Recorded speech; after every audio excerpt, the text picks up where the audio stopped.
and it's a pleasure to have Hall of Famer Fergie Jenkins on with us. Fergie, good morning. Morning. How you doing? Great. So Fergie, what led to you getting the vaccine, and take us through the process of that and how important that was? Well, I've been here in Texas almost 9 months, and when the appointments came up, you had to be 75 and older to get the vaccine. So I put my name in, and they phoned me.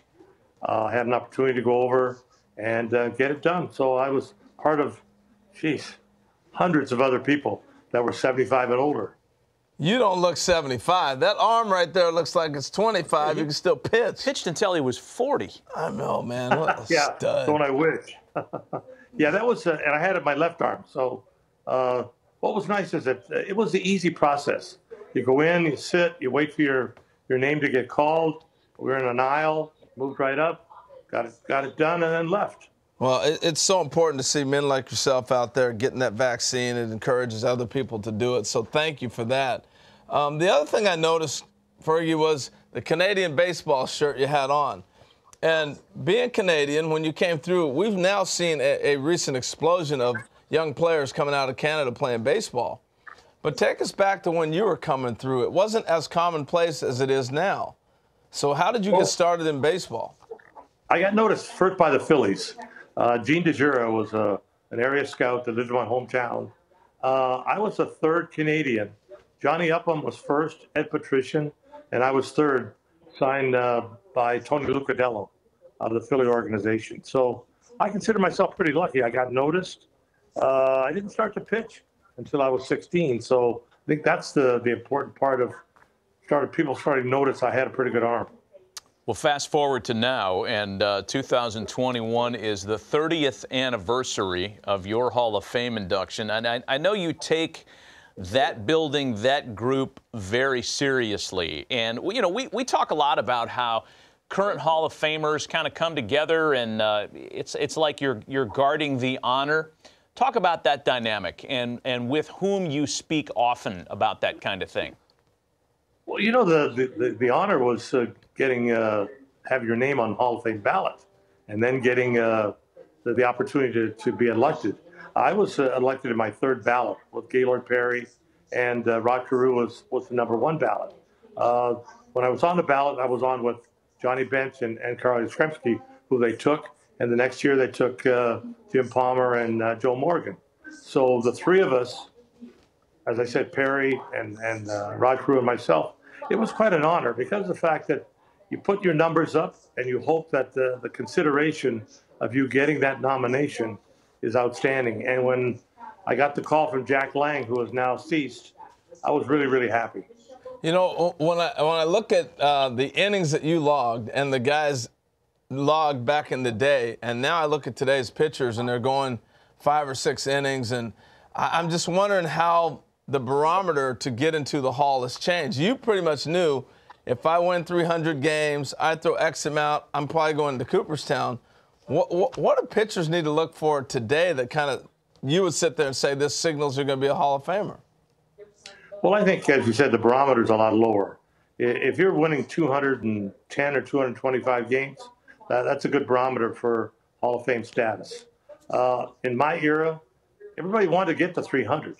I was 16 games short. Gaylord Perry won well over 300 games. Sutton. I'm trying to think of some of the other fellas.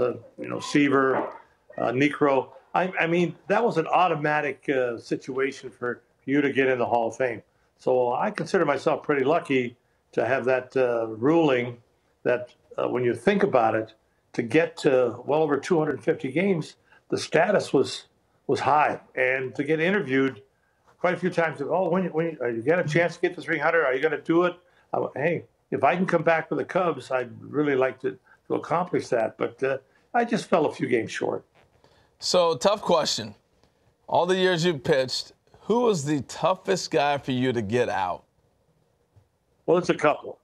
One in my own division, Pittsburgh, Roberto Clemente, and in the Western Division, Willie McCovey. Why were they successful? Why were they so difficult? We know they're great. They're Hall of Famers. But Right. why were they tough on you? Well, they came to the plate with a bat. And a lot of times, I might get ahead of them in the count. but unfortunately, gave up hits to them. But it just seemed that they seemed the ball a lot better. They were a little more patient, looking for certain pitches to hit, and unfortunately, I gave up some hits to them. I think the last home run that Clemente hit it off me in Wrigley Field, hit it around the foul pole in left field. McCovey, because I seen him in spring training because we were out there with the Giants, he just knew that when Fergie Jenkins was pitching, I'm going to get a good pitch to hit. And unfortunately, I had to suffer a lot of those times. Hey, Fergie, we saw you in the ballpark during the World Series for games. I think it was games 3 and 4 that you were in attendance for at the new ballpark in Arlington. And you have brand association, of course, with the Rangers. Tell us about your experiences in the ballpark. What did you think of the new place?